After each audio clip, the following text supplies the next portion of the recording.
Hi, I'm Yulia, and this is Red Lines, a show where we jump into some daring subjects and cross the red lines of political talk. Today, we're going to be talking about President Zelensky's victory plan, but from a perspective of why it isn't working. Not because the plan is bad, it's actually very good, but because of how the West continuously fails to listen to us and implement the very easy steps that would make Russia lose and Ukraine win. And today with me, I have Anna from Ukraine and Professor Gerdes. Hello, guys. My name is Anna and I'm from Ukraine. And since the start of the full scale invasion, I vlog daily on YouTube because I believe that the world needs more of everyday life of ordinary Ukrainians fighting this global evil. And I hope that right now you understand it's not just about Ukraine, it's not just about the territories. It is a war between authoritarian world and the democratic one. And that's why it is so important to debunk Russian fakes and to fight Russian propaganda and to defeat this evil once and forever. So, my name is Darren Gerdes. I'm just a professor trying to provide context in the war in Ukraine. And I started a little bit later than Anna did. I started in the summer of 2022 because I saw like the news coverage just had evaporated. I'm thinking somebody's got to be talking about this. And I had written a little ebook about Zelensky because after hearing I need ammunition, not a riot, I said, who's this guy? I teach leadership studies, and I thought, wow, that's amazing. He didn't run like pretty much everyone else that would have been doing that in that time. And I thought Zelensky was something special. And then I realized, no, it's Ukrainians that are something special. Somebody told me once in a comment that Russians have peasants, Ukrainians have Cossacks. And that's the thing. He's just emblematic of Ukrainians. And that they were willing to stand and fight was really interesting. And so I've been tracking this ever since. And since the summer of 2022 on YouTube. That's awesome. Well, of course, I'm grateful to both you and Anna, but it's always really great to see people who are not Ukrainian doing this because it's kind of like we have to. You choose to. Well, you mentioned media coverage before we dive into the sorry, and before we dive into the subject of Zelensky's victory plan and uh, the fight that was so emblematic and the world was supporting so much and now it's kind of like dragging its feet on. You mentioned media coverage, and I saw an article today that pissed me off to the brim of no tomorrow, and I'm very curious as to what both of you think about it. So the article is in the Times, which I at this point think probably is sponsored by Russia because they keep producing so much material that I just like don't even know how to look at. And it's okay.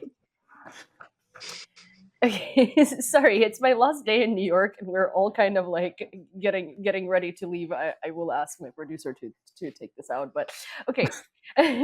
So the article is so incredibly, I don't know, like everything that they've been producing recently is just it feels like um, maybe Russia paid for it because it's way too much material and it's way too much coincidence. So the article itself is called "The Ukrainians Avoiding Conscription at All Cost."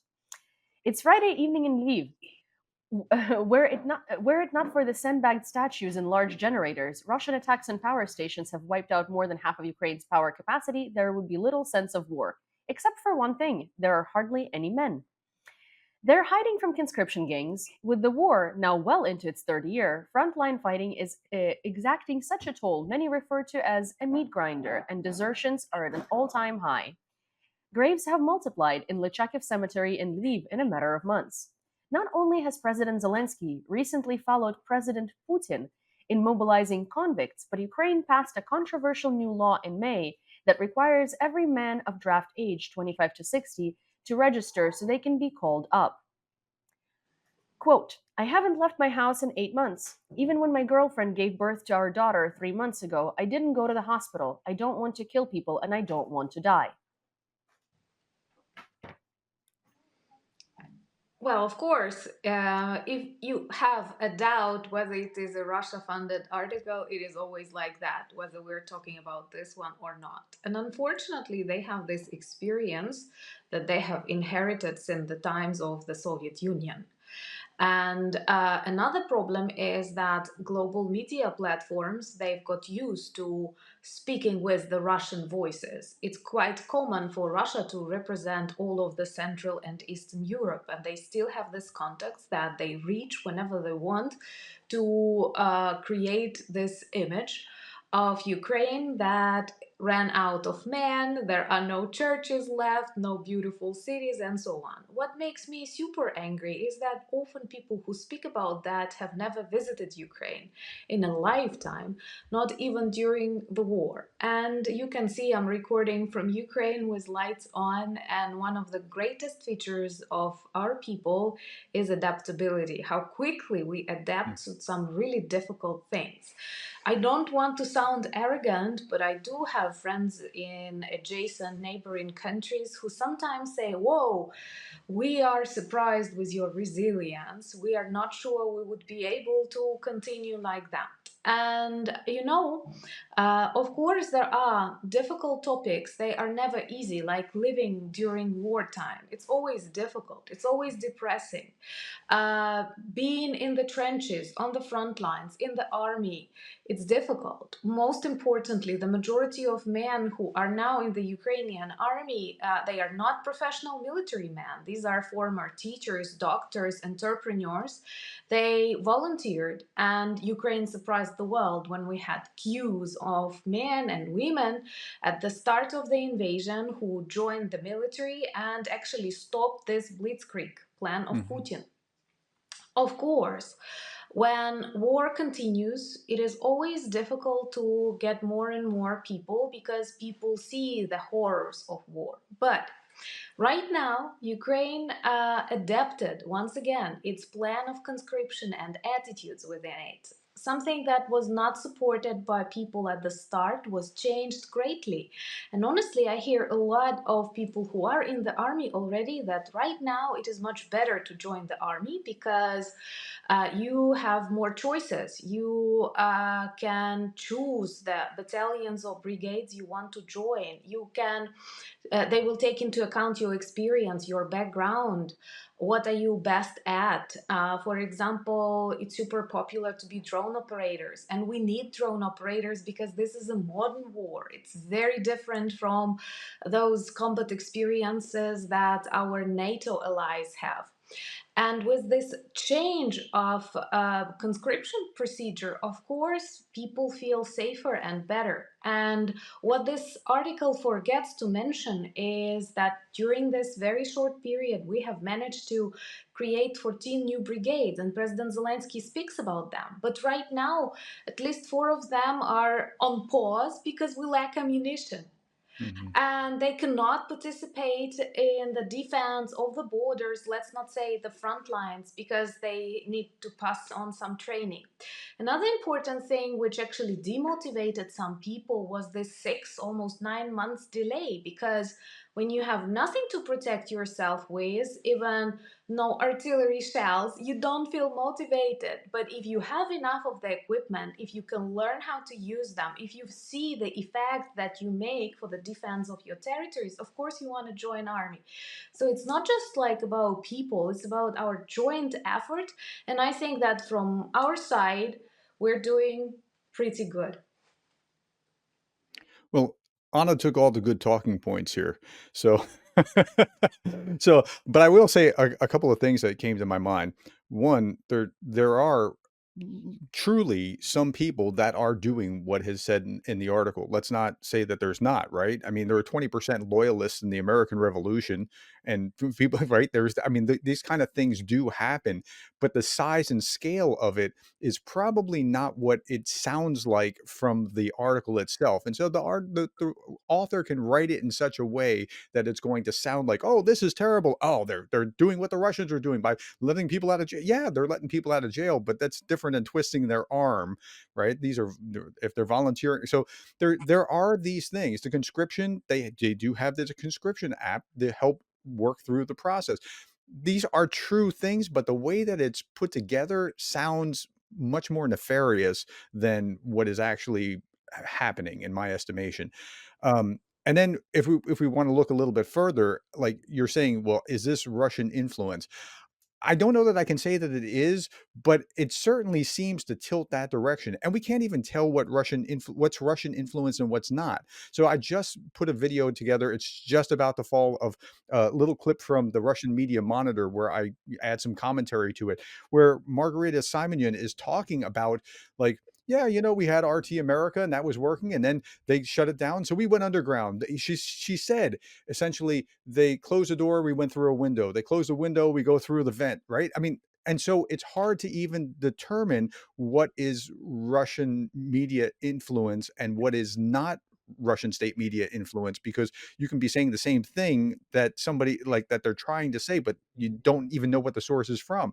I don't know the author, but the author could have been very well influenced by this kind of perception, and that doesn't mean that they're on the take. It's so convoluted and muddled. It's hard to see what's what. Well, so I agree with you to an extent, but I also think, I've been seeing a lot more disinformation that's connected to. So every time there is a victory plan, every time someone's moving in a certain direction, every time there is a victory for Ukraine politically, we start seeing a lot more world renowned publications talking about how Ukraine isn't doing good, right? Well, this comparison with Zelensky followed Putin and did this to me is ridiculous because, well, first of all, we are not. Letting out serial killers. We are Right, like offering military contracts to guys who are like sitting in jail for charges of smoking weed. right. Something like that. It's a very different situation. It's like people that made like, a mistake in their life, or like someone who had, I don't know, a severe traffic violation or didn't pay their tickets for like years or something like that. To that point, they can't be Mhm. felons or treason. Those categories are don't count. Yeah, so exactly. It's like the people that have killed, or the people that have committed severe crimes, they have no way out of jail. No one's Mhm. letting them out of jail to go fight on the battlefield. So it's different from there. Also, anytime, people are talking about conscription, and when they're trying to make it like President Zelensky's fault, it's kind of crazy to me because you're equating the aggressor to the victim, right? Because Mhm. people in Russia don't have to be conscripted. Yes, people in Ukraine might not like it, or like 20% of men might not like it, but it's like, okay, well, if you're not getting conscripted to this military, you're gonna get conscripted to that one, Big because time. we're not, it's not like a useless war that we're fighting because of political beliefs or political conflict. It's like we either survive or we don't survive, so we have no choice. And I, in general, I mean, this is my personal opinion, and I'm sure that Ukrainian men who are going to watch it are going to start hating me profusely. But this entire thing of like not wanting to go to the military, and like, looking for reasons and being upset about the government, I hate it, because you don't have a choice. Like, Right. you don't have a choice. Sorry, I'm very passionate about the subject, and being in Kyiv all the time, and like hearing a lot of different narratives. I feel like I've throughout the duration of this war, my attitude towards this changed a lot. And of course, I have friends who are of mobilization age. My dad is of mobilization age. Well, he's at the tail end of it.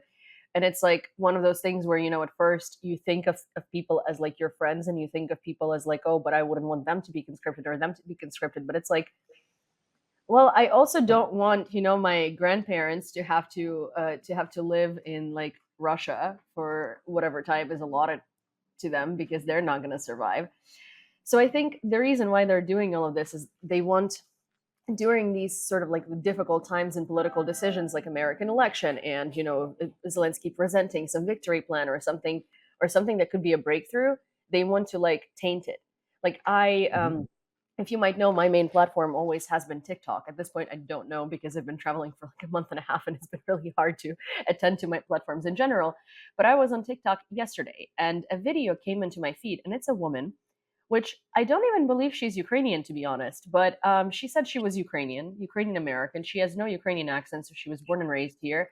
She also doesn't have a Ukrainian vernacular in her American accent, which is like an interesting thing. Ukrainian diaspora, the same way as like, diasporas from other countries, because they learn a language from their parents and then learn English from school, they have like a particular ring to it.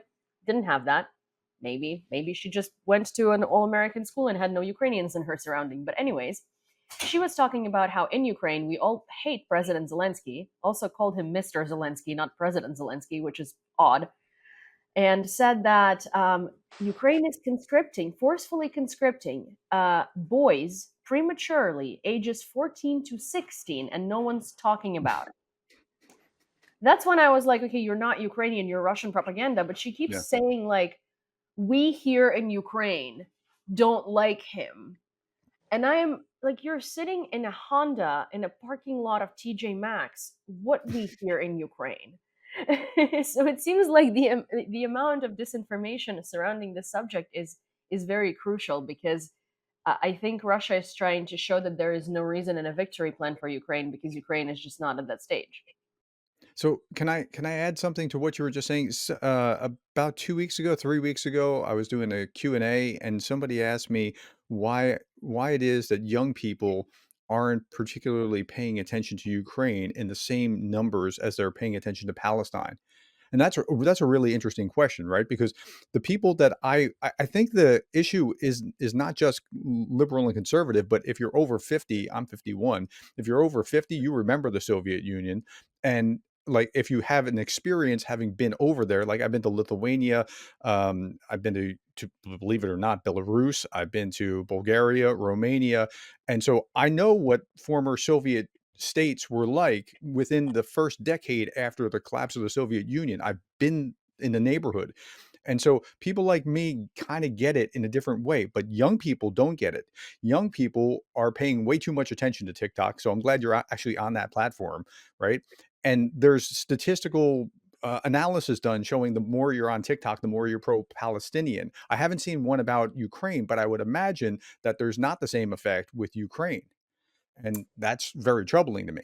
In the beginning of the invasion, actually, there was a huge audience on TikTok, because people were looking for any information. And the Mhm. reason why I started doing that is because, like, so a lot of people over 50, like you said, are not on YouTube, right? People were just like maybe on Instagram looking at their like grandchildren or something, or had social Mhm. media solely to like kind of connect with their family, maybe Facebook, right? So when they were trying to look for where could people be talking about this subject, they were like, what do young people do? TikTok, right? So they would like literally go and search about Ukraine. And it was so many, like, the reason why I created my social media was because I got tired of explaining to Americans why this is not going to end in a negotiation, and why diplomacy is not going to work. And my best friend, actually, who's tried multiple times, like her hand at influencing on TikTok, was like, "You should put it out on. You should record a video and put it out on TikTok." And to me, I was like, "Okay, well, I mean, I don't think that's gonna go over well in between the dances and the body shaking." She was like, "Just do it." So I did, and then I forgot about it. And then I came back 3 days later, and it was at like 500,000 views and like a Oh, 100,000 comments, which is disproportional, just disproportional, because there were people seeing a lot of what's happening in Ukraine and very little of why it's happening, or explanations, or things like that, because it was mostly Ukrainians on the ground, maybe with not enough like not confident enough in their English to talk about why, but talking about, here, Russia attacked us. This is like bombs falling on us, right? So my video was about like the Budapest Memorandum and about all of these things that had already happened, that, and we are here. And so people started asking these questions, and I started answering them. And so it was just like a never ending kind of spinning wheel of Q and A's on the subject. So at that point, it was a lot. Then China, I guess, or not China, say the gods of TikTok started blocking information about Ukraine. And like, if you talk about Gaza, it's going to get pushed. If you talk about Ukraine, mhm. it's going to get pushed down. So there is that. But also, most of my audience is 45 plus. So Hmm. I don't know how to reach, woke 18-year-olds on TikTok that think that Russia is anti-imperialist. I have no idea how to find them and how to approach them. I normally only find them in, I guess, the comments of videos about other people's videos about Ukraine, where they start talking about how Russia is doing the right thing. So, Or and as disturbingly, they just don't seem to see the problem or care, and that's really tragic. that for sure. It's really, I don't know. I mean, like, I think in the beginning of this invasion, people were asking me like, how can I stay calm and how can I stay cool in explaining all of these things to people? And it's because they were so ludicrous, and people knew so little about Ukraine, that it was like kind of, I mean, yeah, it's unpleasant. You know, it's unpleasant when you're being called a Nazi for like talking about your country. But at the same time, like I know people didn't know enough or didn't know a lot. Now it's been like 3 years, and this is when I'm actually losing my mind because I still get questions that are really bad. I still get crazy propaganda. I still get people that are like, "Oh, I watched a video of this girl who's Ukrainian in a parking lot, and she says there is forced conscription," and it's like the girl is in Oklahoma. Like Mhm. I'm in Kyiv. Right now I'm not, but normally I'm recording this from Kyiv. Do you not see the dissonance here? Anna? And I see one very big dissonance, and it is a little bit on the periphery of what we've been discussing right now. Even if Ukraine is imperfect, okay, let's imagine Ukraine is not perfect, there are problems as in any country. You can name yours, we can name ours. Zelensky is not perfect, women on parking lots can be aggressive, and so on. But we see unprovoked, unprecedented violence from the Russian side. Hospitals, schools destroyed, hundreds of thousands of civilians either relocated or killed or severely wounded, lots of people traumatized, infrastructure destroyed, Kakhovka Dam destroyed, severe ecological dangers and influences, nuclear power plant hijacked, a world order undermined, disrespect to all agreements, mocking, I don't know, UN and so on. Cooperation with North Korea, which is the most isolated country in the world. There are so many crimes committed by Russia. Let's take Ukraine out of focus at all and just see it, just look at this aggressor, because what we discuss is just like you see a murderer killing a victim, and you start saying, well, maybe this victim is with a low IQ, or maybe she's not in the best of her shape, or I don't like her voice. It doesn't matter. It's an innocent person being killed by a murderer. Russia is a murderer. And if it attacks like Moldova or Georgia, we don't have to look into. Sometimes I have this feeling that people are often looking for flaws in Ukraine, in Georgia, I don't know, in Moldova, in potential other victims of Russia, trying to calm down their consciousness like, okay, it's bad that they are shelling Ukrainians, but once Ukrainians were said to be corrupt, or once they had this or that. It's not about Ukraine right now. It's about Mhm. Russia ruining the Sure. world order. It's about lots of crimes committed. When you are a policeman investigating the murder of a woman, or the rape of a woman, do you look her CV up or something? No, you want to find the offender, you want to neutralize him, you want to imprison him, thus protecting first of all others, and also reminding that laws exist to be obeyed. And the problem is that these articles that, for, okay, Ukraine will collapse. Ukraine will not defeat Russia. Ukraine will not conscript people. What are you happy with? It will Mm. not end. It will not just Ukraine and Zelensky will silence, will stop asking for support, and we will start living our new normal. There is no new old normal anymore. Mm. Russia tasted blood. North Korea is together with it. China supplies them with weapons. Don't you see, all of these countries are uniting not just against one Ukraine. Too much honor, as we say. It's not about Ukraine anymore. It was not about Ukraine back in 2014. It was the test that unfortunately the democratic Yeah. countries keep failing. Well, so it was one of those things. I think it was about Ukraine. It was about Georgia. It was about Putin wanting Russia wanting more territory, right? But it was sort of like it wouldn't be nearly as bad for them if the West continued allowing them to do what they wanted, right?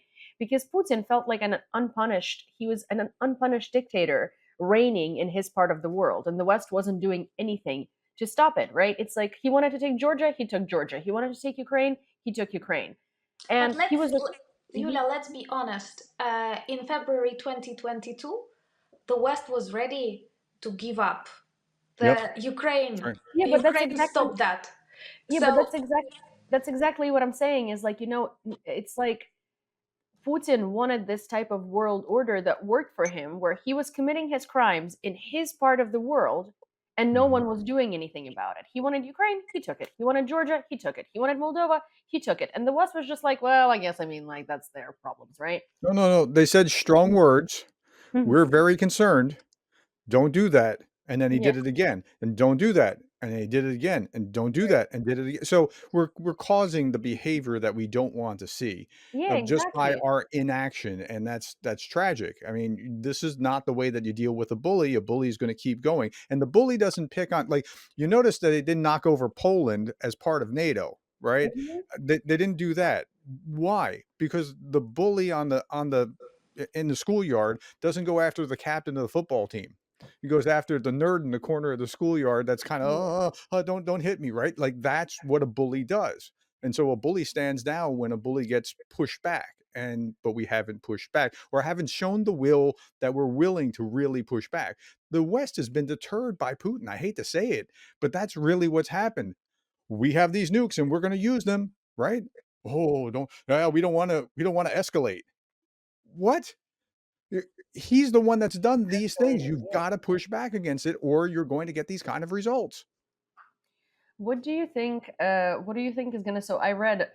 I'm gonna ask the same question I've asked in a couple of previous interviews, but I'm very curious to hear what the two of you think. So I've read extensively Zelensky's victory plan, right?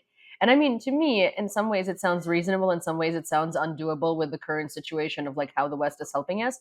What do you think is what do you think the reaction to it will be, and whether the West is going to try and implement it? Go ahead, Anna. Oh, La I don't ladies want to first. take the floor. Well, I will try to be brief then.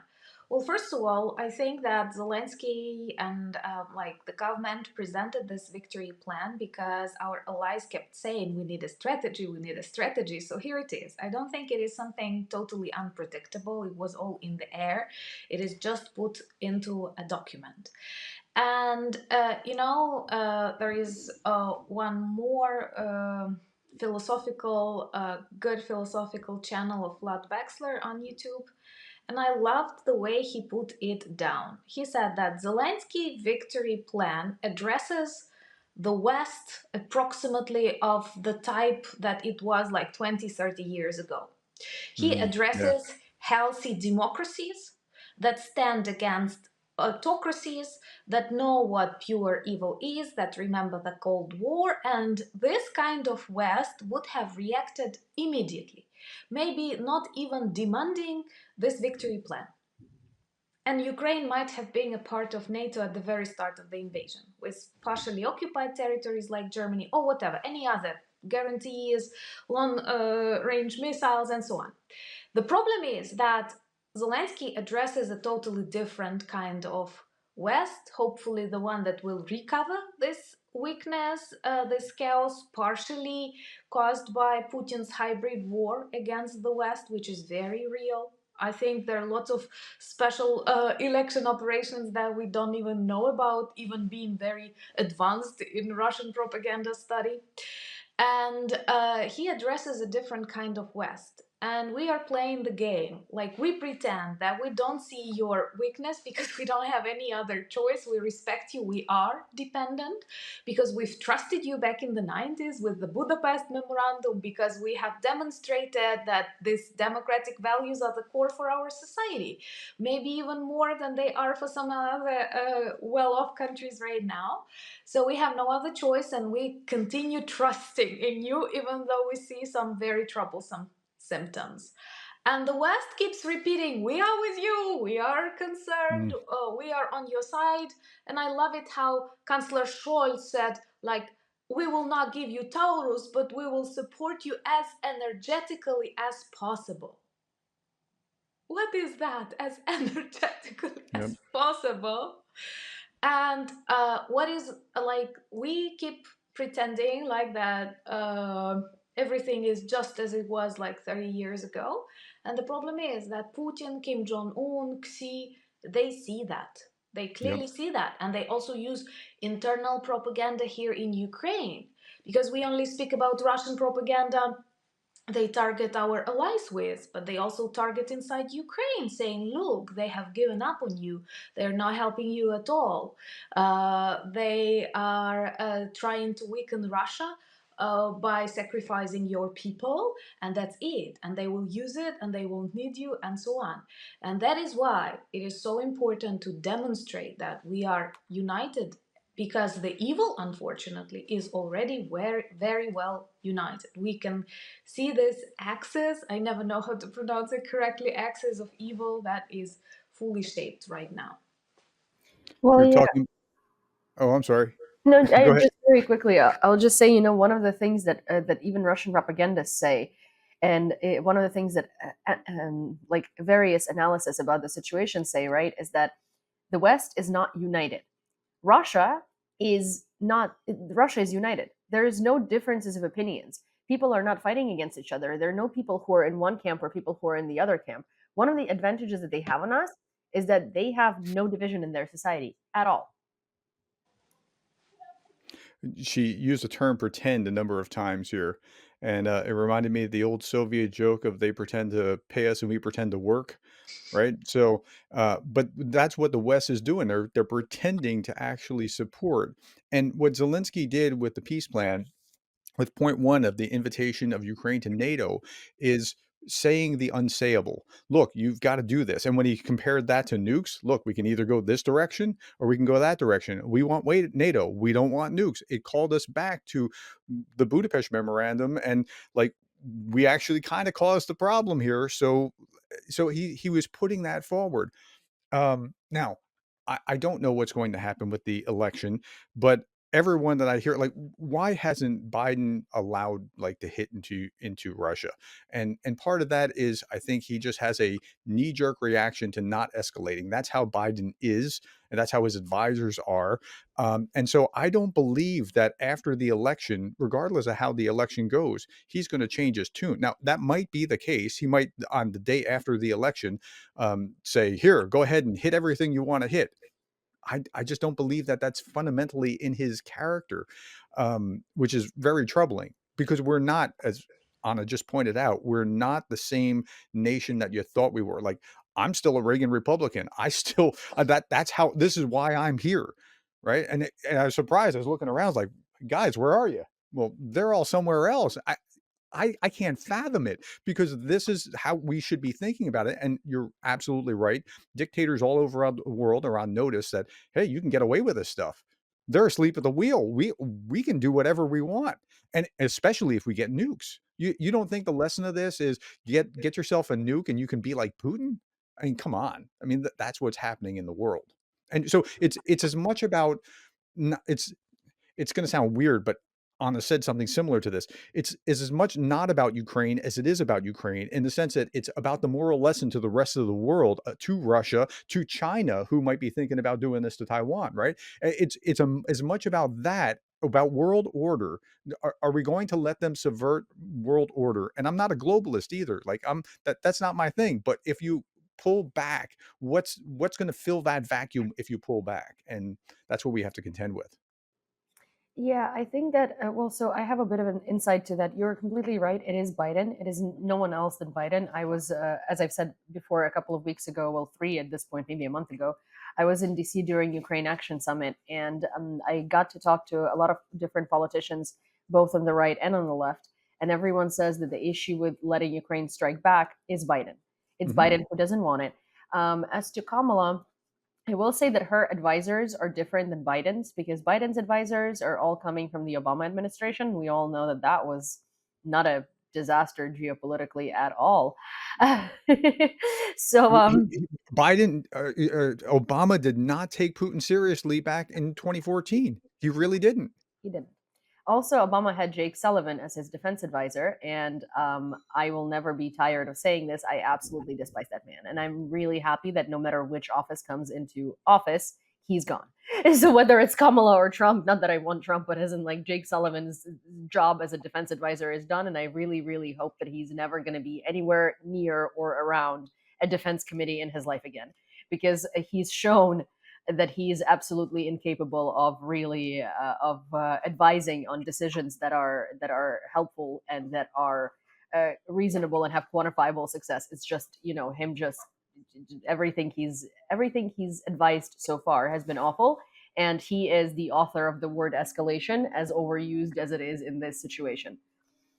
I hate Um, it because actually, like everybody, like if those people who know a little about US politics, they definitely despise Sullivan for sure. And one more thing that everybody sees that in Ukraine, that actually Putin is never, and co is never the first to speak about escalation. They have this mafia mindset and they don't think like that. And then you have someone coming from our allies, potentially inspired by Sullivan's doctrine, who says, we cannot do it because it can provoke Putin. And then Putin repeats it after he gets the idea. But the idea does not come from Russia or Russian propaganda. They take it from these great advisors. Mm. it's the great advisors, and it's people say, oh, but ultimately it's Biden's decision, or ultimately it's the president's decision. Ultimately, yes, but the president is not. Like, the reason why they have a defense committee is because they need advice on that, right? And they form their decisions based on whatever they have been told by their defense advisors. But also Biden in general, from what I've heard, is like, I mean, he's an old school politician. He's very old. He is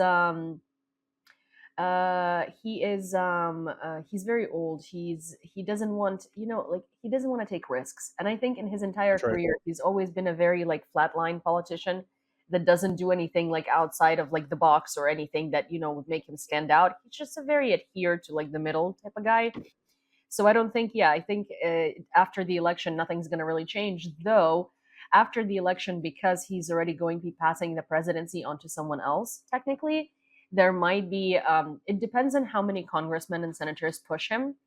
That's what I was told on the Hill, is that Yeah. once the election is over, like, we need to really go and press the cabinets, because they will have the power to sort of convince him, because at that point he doesn't really care, as in, like, it's not Yeah. really, he's passing this onto someone else. That So that's to my mind the only way that that will actually change something is if there's enough political pressure from others within the government to push him to do this afterwards. I think he thinks his legacy. And by the way, if you cursed the Republicans, which you should have, who held things up for 6 months, you should be cursing Biden right now, who's holding things up for way too long. I mean, fairsy, right? But he thinks his legacy is going to be JFK like, I prevented nuclear war with Russia. No, your legacy is a little, and it's not. I'm not going to say Chamberlain, but a little bit more like that. Like you're potentially the guy that's pushing or promoting more nuclear proliferation because you're being way too conservative's not the right word because that has a political meaning, but way too cautious here in the way that you're handling this escalation, when exactly what you need to do is the opposite, is to push the bully back and tell him this is not going to stand. So yeah, I think he's thinking toward his reputation and his legacy in that sense. And I saved you from nuclear war is the way that he's thinking through it. yeah, he for sure is. I mean, um yeah, he's just scared, like, and I don't even think it's scared. I think it's just like, I think it's like, and I don't want to be ageist here. It sounds so bad, but honestly, I think most of the problems with Biden and his decisions are that he's like in his 80s, and he just doesn't. He's not the type of guy who's going to take a risk. He was never, even when he was younger, and now it's just more of like, you don't get to start being a daredevil in your mind when you get older, right? So it's sort of like, I think it's the combination of having grown up in the Cold War era, having grown up with like Yeah. Russia being scary, right? Or not grown up, but it's built your career when Russia was perceived as scary. Russia had nukes. Having sort of like been in politics for, I think he's been in politics for like 50 years, if not Yep. more. Yeah, so it's kind of, I think it's already a routine. It's kind of, like when you hire someone who has been doing a job for a very long time and you want them to do something creative, it's probably going to be hard, because they're not going to be as innovative as someone who's like new and excited coming to this field, because this person is already going to be doing things the way they're used to. So that's kind of how I'm viewing the situation with Biden. So Biden gets an interesting mixed review. I give him props for actually standing with Ukraine after things started. Now, he kind of sent more mixed signals than a dyslexic third base coach when it was just before the war. Russia better not do this, but Russia's probably going to invade, but they shouldn't do this. But I'm telling them that, like, right? But then after it happened, we're looking like, whoa, did that happen? And then, like, on this point is exactly right. They thought, "Hey, it's only gonna be a few days, and hey, you wanna ride out?" And then the Ukrainians proved that they were able to do what they were able to do, and we got the memo and started going, "Yeah, let's continue supporting them." And so he has been supporting more and more, but it only goes to a certain point. And that's what I mean by the mixed review. It only goes so far. He's not willing to go any further. He's I think he got really spooked. The Bob Woodward book that just came out, War, was talking about this kind of thing, where in somewhere in 2022 they were worried that Russians would use tactical nuclear weapons. I think he's still like mentally spooked about that, and it just is not willing to do enough to cause Russia to be able to be defeated in a meaningful way. He's not willing to be the hand behind that, and that's tragic because that means Ukrainians are dying in the process because he's not willing to go as far as he needs to go. That's my assessment from where I sit. You know what's interesting is that everyone is so worried about tactical nukes and what they would do to Ukraine if they were used, right? Because realistically, they would only harm Ukraine in majority, right? We have like Cabs glide bombs being used on us every day. There is uranium. There is so much that is being used on Ukrainians that's cumulatively probably the same effect as tactical nukes. So it's very funny when they're scared of tactical nukes because a that's not going to do anything to them. We're not scared of tactical nukes. I feel like tactical nukes compared to everything that we've been getting so far is about the same thing. So again, very funny to hear people being scared of tactical nukes being used specifically on us when we at this point are like, oh really? What about all of this other stuff? Phosphorus bombs? You know, those are fun too. I totally agree with that. And I think that the only fear that might have stopped any like serious permissions could have been only Ukrainian. But if Ukrainian, the only thing, if you ask Ukrainians, what are we afraid of, is of Russia's victory. Mm, Because this will mean death to anyone who identifies as Ukrainian. Okay, millions will flee, millions will be killed, and some neutral citizens, traumatized citizens, will be mobilized to the new Russian army to invade other countries, Moldova, yep. Georgia, and then they will keep testing NATO, and NATO might keep failing. You know, we all know Article 5, but we have never seen it in action.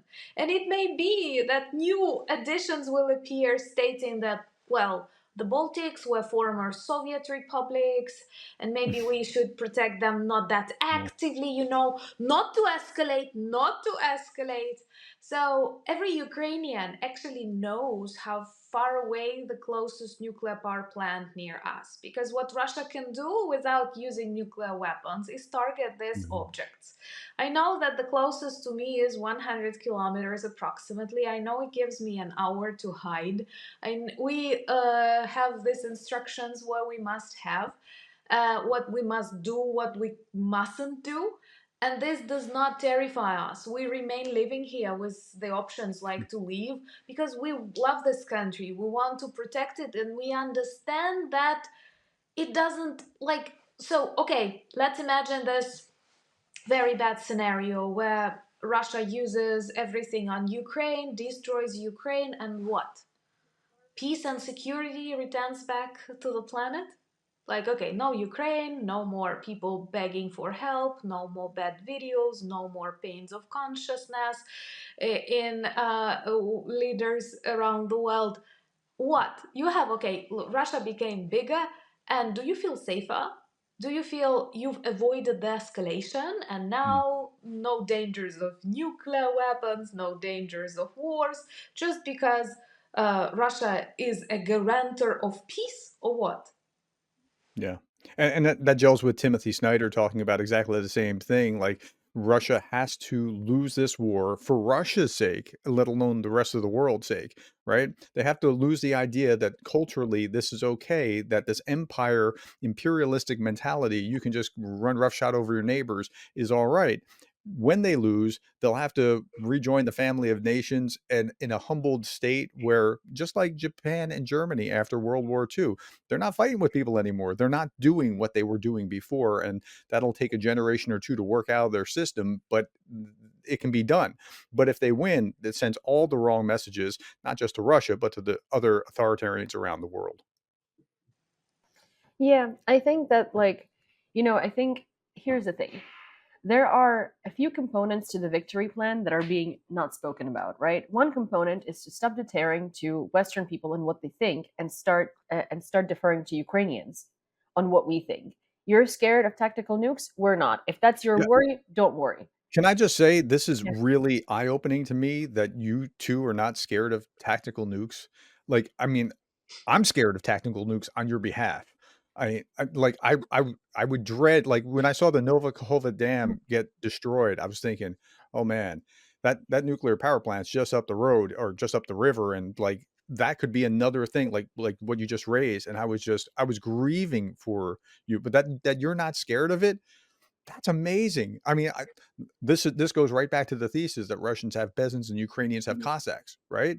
You're not scared even of that, and like compared to what the big scare is, which is Russia domination, and Yeah, exactly. that's It's profound. like these are just like, these things are temporary. Like a tactic, sure, like it might cause a lot of health issues and it might cause a lot of things like that, but that's just to my generation, right? Or to the generation that's like alive during that happening. But then if that helps us win, and then we never have to deal with Russia again in the future, then sure, I'll take that. How do Like, you feel if you become a part of the country that actually did all that to you? What kind Yeah. of life that is? yeah. Well, I It, it's like a post Holodomor. There's a reason why you don't want right? I mean, the generation that was trying to break away for independence, and even Hitler looks like a positive choice compared to what the Soviets just did to like, I get if it was for independence, not because you liked Hitler, but like what the Soviets or Russians have done to Ukraine over time is predictable. What you've done in the past is what you're gonna do in the future, and it's not gonna be good. Yeah, I mean that's the thing, and this comes into like what I was saying, that we keep talking about victory plans, and Zelensky's victory plan is good, right?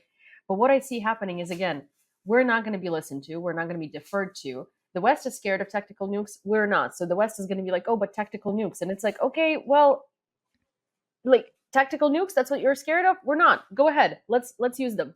And then another thing is, people the West is already discussing Zelensky's victory plan as if like, oh, but this is impossible, oh, but this is going to lead to that, and this is going Mhm. to lead to that.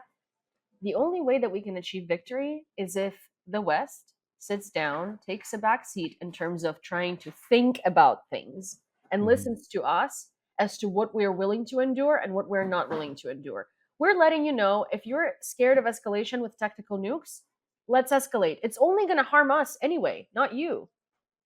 So if that's something that, like, if that's something that that the world is scared of is going to happen, it's okay. We're going to take the risk. Let us strike back. Plain and So simple. the in no uncertain terms, the American Defense Minister or Secretary of Defense said very bad things will happen to you, Shoigu, if you use these. And that was one of the few places where the United States actually deterred Russia. The rest of it has been Russia deterring the U.S. by nuclear saber rattling, and Putin doesn't seem to want to cross that red line, which is really interesting. And if that red line, if that happens and that turns out not to be a red line, there's no hope for any red lines anywhere, right? I mean that's just what this amounts to.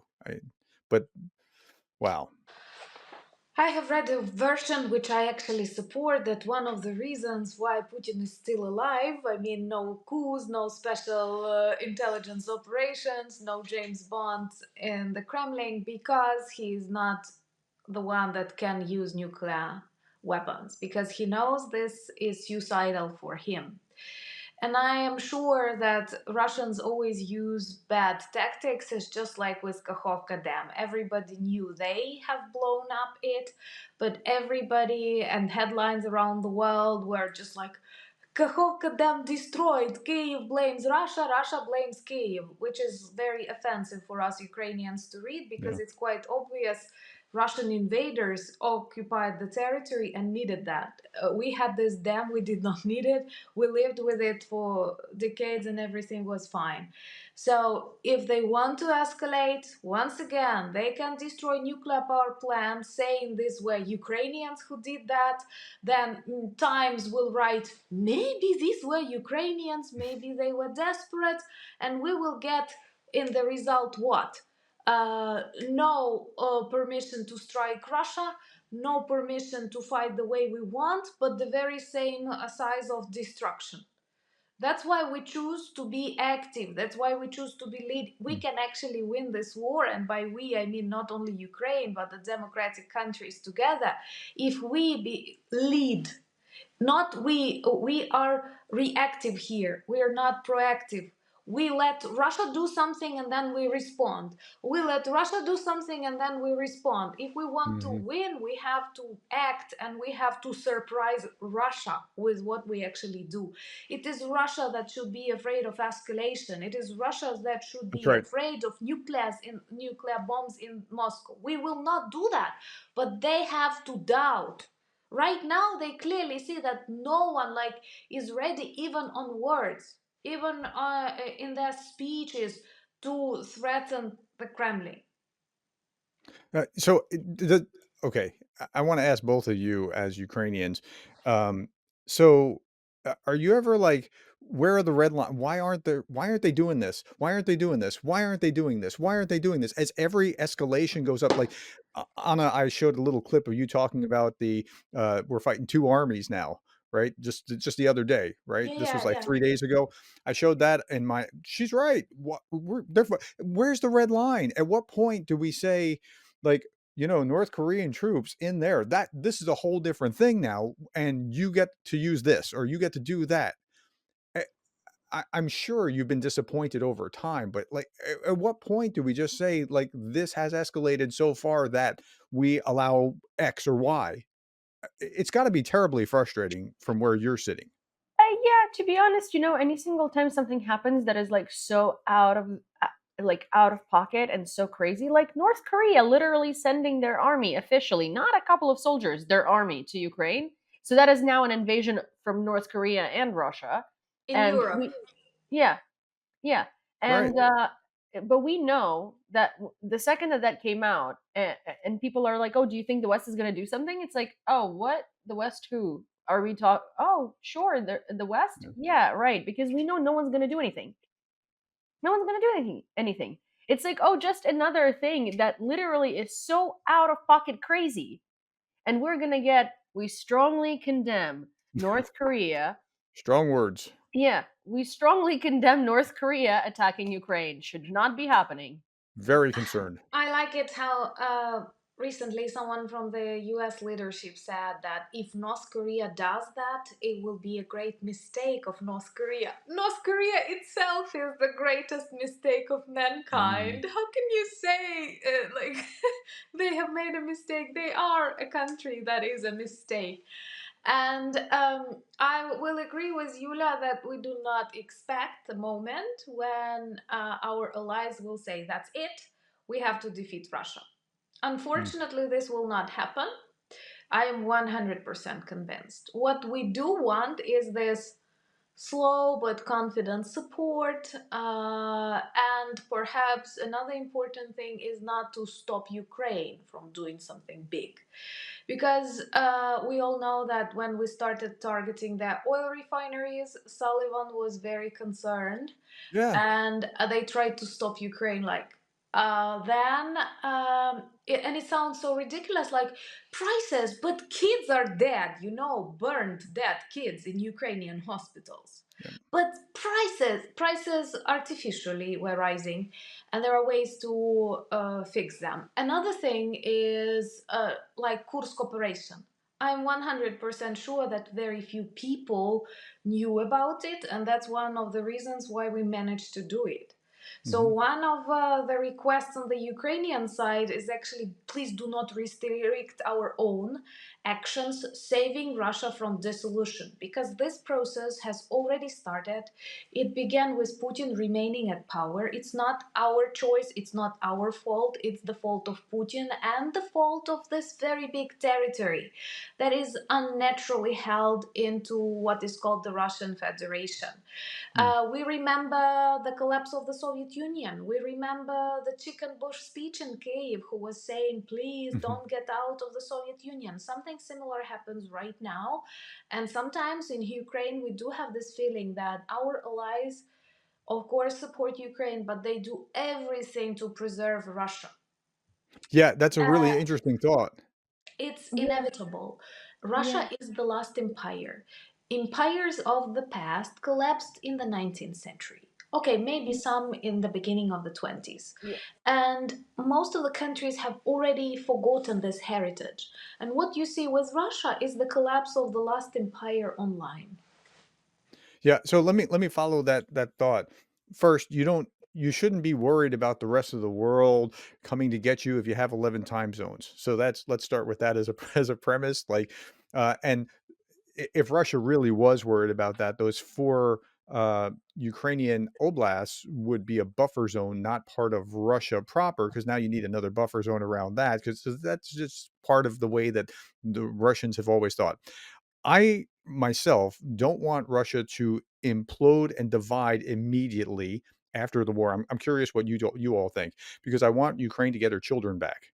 I want Ukraine to have to get their Russia to have to pay their reparations for what they have done to Ukraine. So at least in the short term, and then after that, if they subdivide and say, "Hey, have free elections and decide whether you want to stay or go or whatever," I'm agnostic about that particular point. But at least in the short term, I don't want it to be something out of a dystopian, warlords fighting with each other over territory with nukes. So, but that's primarily motivated by reparations and getting children back that have been stolen. So, what do you all think about after this? So, Russia's defeated. Here's the scenario: Russia's defeated. Then, what do you want to see happen to Russia? I want a Germany after World War II scenario because Russia. So Hmm. here's the thing. Let me answer because there are a couple of things that you said before that I want to comment on before I get into this. So first off, Ukraine is not. We're anytime that something major happens, we're not relying on the Western support, and we're at this point not even asking for it. We're just asking to stay out of our way and not to limit us, because we know we're not going to get the support we're asking for, but we also know that most likely we're going to be like, don't do this, don't do that, don't do Hmm. that, and it's like putting Don't like defend yourself too good. yeah, Don't it's like defend putting a boot yourself. onto our car. Like, stop doing that. Like, we need to move. And if you're not going to help us, at least let us do it ourselves. Yeah. Secondly, there are people that are going to comment 100% that Russia, when Anna said Russia is the lost empire, right? They're going to be like, but America is an empire too. Here's the thing. Yes, the way that the US became the US was an imperial way, right? There is always going to be a superpower and there are always going to be superpowers in the world. You cannot run away from that. Actually, my very good friend Kalen, and I'm going to mention him by name, Kalen Robertson. He's a fantastic Irish journalist here in Ukraine. Well, I'm in New York, but here in Ukraine. I'm going to be back in Ukraine in a week, so I'll be Yeah. able to say that again. He's the human safari guy, Yes, right? Yeah. yes, he's fantastic. So Kalen said it in a very like in a way that I continuously keep repeating, and I keep giving him credit because no one could say it better. He's like, look, there's always going to be empires and superpowers in the world. You can't get away from that. It's just how the world works. There is always going to be a dominating force, right? Your choice is which force is going to be dominating. Yes, America Mhm. became an empire by doing imperial things. However, America um, hasn't been really stealing territories or acquiring territories or doing anything stupidly imperial in a very long time. Like they've gotten there, they're a superpower, they're sitting at their throne, right? They're not necessarily harming anyone. There is freedom of speech in America, or was until this election. There are all of these rights. You can choose where you spend your money. You can choose what cars you buy. You can choose what clothes you buy. You can choose who you want to be, you can choose all of these things, right? These are all privileges that normally do not exist in empires, and that's a world superpower. Russia, China, North Korea have the potential right now to win that space of being a superpower. But Mhm. those, you don't choose where you spend your money. You don't choose what you wear. You don't choose which cars you buy. You don't choose what you want to say. You don't choose who you want to be. So, do you really want that empire to be a superpower, or do you want America to be one? Because as much as you might not like America, you can wear a pink skirt and leopard shoes as a boy and walk around a city center and no one's going to freaking do anything to you. And if you do that in Russia, you're going to be stoned to death. So the easy test is, open the border, pull the border up, and the border guards away. Which way did the people flow? Mm-hmm. Exactly. That's the easy test for determining which is a good country and which is not a good country. Yeah, That's exactly. It's like there are many things I hate about the United States. Like I've lived here for 13 years. Like there are things I love about the United States. There are things I hate about the United States. Do I think it's evil? Absolutely not. The Americans with American passports who were born and raised here who are like, we are an evil empire and we're so bad. We deserve all of these things. Like, baby, you have never had to go through 1/15th of the Mhm. things that you are saying you deserve. And if you had to, you would break like a little stick. Because By there the is way, there's this is full circle to our yeah. conversation earlier. Your statistic people who are uber consumers of Mhm. TikTok are 2 statistical deviations higher on saying what you just said. Yeah, If they exactly. spend lots of time on TikTok, they're far more likely to have that kind of mentality. Yeah, It's just exactly. But it's like, I see like 16-year-olds and 18-year-olds talking about how America deserves to collapse. America deserves to have all of these like rights and freedoms taken away. Maybe then we will learn like we've been so bad. And it's like, you have never lived under not even a dictatorship but like in dire circumstance, yeah. have you? Because the only time someone can say things that are as ignorant as that is if they're sheltered and privileged. And Mhm, the thing is, most American citizens, regardless of where they stand on the social ladder and like in the socioeconomic status compared to the rest of the world, are sheltered and privileged.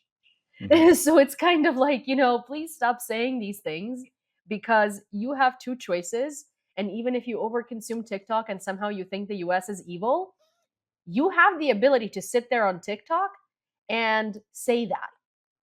And the only thing that's going to happen to you is you're going to get some I don't know, people who think differently yelling at you. In Russia, in North Korea, in China, in all of these countries, if you were to sit down there on your TikTok at 16 years old while doing your makeup routine and complained about your leader, you would be in jail for the rest of your life. So maybe think about that before you say ignorant stuff, like the US is evil, because you, my friend, have a freedom of choice and the freedom to criticize your government. Yeah. I think I'm sorry if I'm like I got very passionate over here about this. No, no, that's not a problem. It reminds me of the old Reagan joke. Reagan was telling a joke on the stump that, an American and a Soviet were talking, and he said, "Well, the our system's better. No, our system's better." And the American said, "Well, you know what? I can go at any time I want. I can go to the White House. I can bang my hand on the desk, and I can say, 'Mr. Reagan, I don't like how you're running this country.'" He said, "That's nothing. I can do the same thing." He said, "You can?" "Yeah, I can go to the Kremlin. I can bang my hand on the desk and I can say, 'Mr. Gorbachev, I don't like how Mr. Reagan is running his country.'" There's the I don't know. point. We should tell those people on Yeah.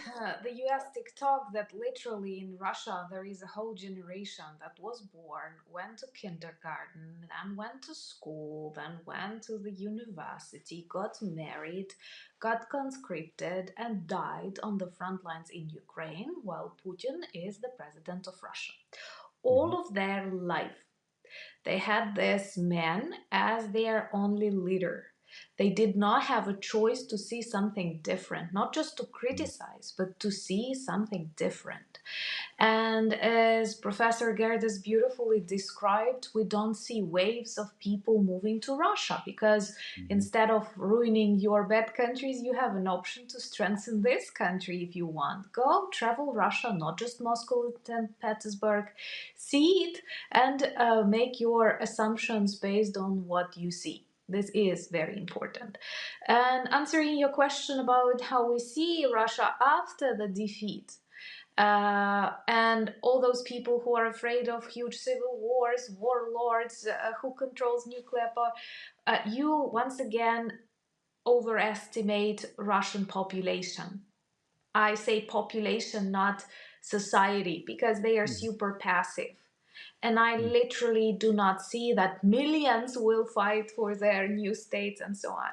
It can be either a short war between oligarchs, Mhm. mafia for the separation of money and influences. And believe me, they will want to remain connected to the West and possibilities it offers for import, export, traveling, and so on.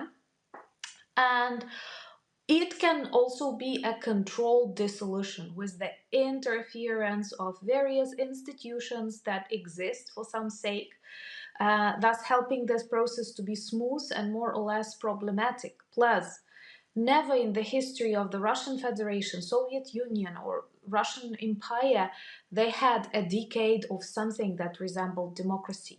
That's why we cannot expect that Russian population Yep. will give birth to something like That's right. democracy. They are only capable of either living suppressed or once in a couple of decades producing a super dictator whom they worship. Yep. Stalin, who killed millions of Russians, let alone Ukrainians, Russians, is treated as a hero. They say he had a purpose, his purpose was big, and he had to act like that. They do not condemn his crimes. That's why this society, this population is super traumatized. And actually, it's funny that under constant shellings, no one in Ukraine wants to be Russian, with no Mm. shellings in Russia, with no permission to strike inside that country. But I'm very happy to be Ukrainian, not Russian. So, supporting Yulia here, very serious work has to be done with this population to de-zombify them, to introduce them to some Yep. basics of democracy. And I'm very worried that modern world is too tolerant in comparison to what it was in the end of 50s, and will not be able to do that. And thus, I hear more and more intellectuals in Ukraine speaking about the need to be fully militarized, fully prepared country for the next centuries, because we will forever have Russia at the border, and our new normal is the new normal of the very strong militarized country. So that's a fascinating point that you brought up about democracy, and they've never really experienced that. We forget that in the American experience, the Americans had 150 years of running their own democracy in the United States, running their own, like what they were doing colonially before they actually broke away from Great Britain. Right? So they understood that, like, it was in their bones for generations. Russia has no such experience. And so you're spot on. I think that's a great analysis. Thank you. You're muted, Yulia. As always. I agree with everything we've said so far in this conversation. I think we've all made a lot of very good points. And I think that one of the biggest sort of like derivatives that we should get out of this conversation is that, well, first of all, we need to start defeating Russia, not helping Ukraine survive and letting Russia Yep. thrive, because that's what it seems like, sort of, or preserving Russia, right? It seems like the West is very concerned about preserving Russia in the fallout of what happens when Ukraine wins. They're not going to be able to do that. They didn't preserve the Soviet Union because it's not about them. They don't control this, right? The West does not control what happens to Even Russia. Ukraine does not control that. Yeah, The no process one has can. started. The process has started, and it's sort of like, people were so scared of what's going to happen if when the Soviet Union collapses. Well, it did, and you know what? The only problem that came out of the Soviet Union, as per usual, is Russia. Like all of these republics that people were so scared of, we're doing fine. And problem number two, that the democratic world decided to support Russia as a guarantor of peace in this Mm. region, Yeah, exactly. which was a great mistake. Imagine that they would have chosen Kiev, for example. Yeah, Mm. We would definitely back up Moldova, Georgia, many yeah, countries much better. And but somehow they decided, even in Well, Budapest memorandum, to guarantee peace and security by the word of well, the but see, Russian. Anna, here is the problem. They chose Russia to be a guarantor of security and peace between these countries in case they decide to invade each other, uh, not in case Russia Russia wants to decides, bring them but it back is under Russia their that thumb. invades.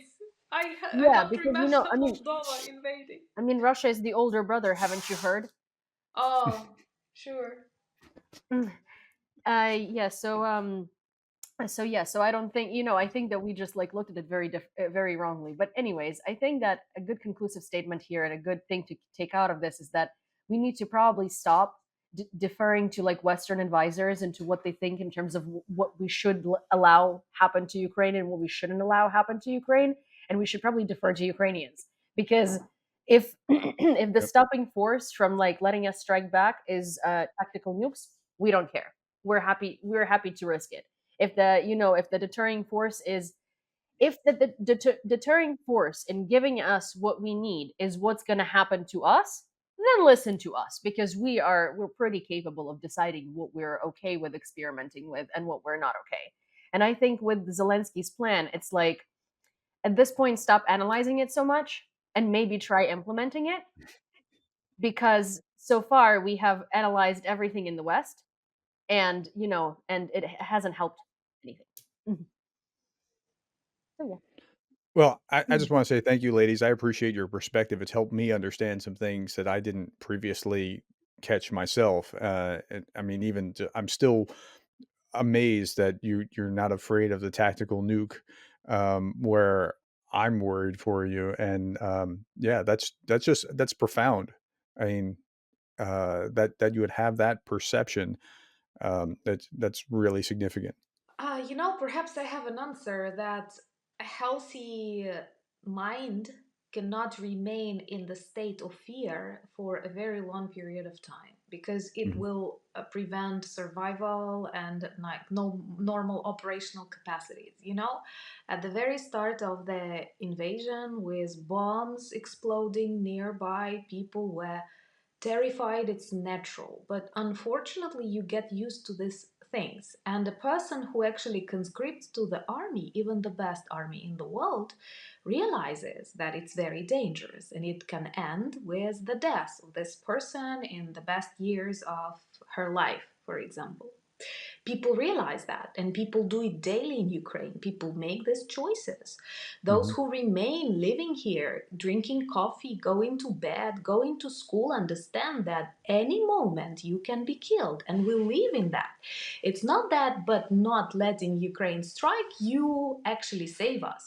We are being killed on a daily basis just because we are Ukrainians. As we record this video, many Ukrainians were killed, and the fact that Right. we can strike back and destroy the instruments that they use to kill us is an investment in the future generations surviving.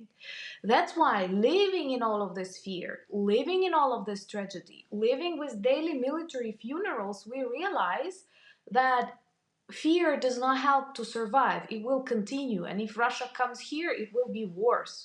We know what people experience on the temporarily occupied territories. That's why we don't have this fear. We've lost it. Mhm.